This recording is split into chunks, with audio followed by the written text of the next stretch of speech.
బాబా మజాగా అన్నట్టుందిగా. అబ్బో అద్భుతం అద్భుతం.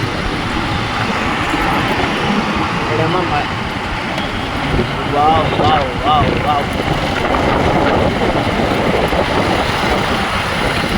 భవానీలా దీక్ష విరమణ ఉంటుంది కదా ఇప్పుడు.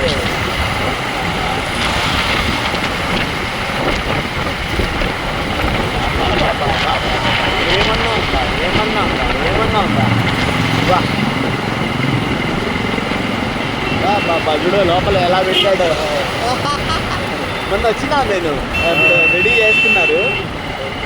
వావ్ అద్భుతంగా అదిరిపోయింది. యా ఇది కూడా చూడు ఎలా ఉందో. చాలా ప్లేస్ ఇది అయిపోయింది కదా నవరాత్రులు. ఎక్కడ ఇది భవానీలు దీక్షలు ఉన్నాయి కదా.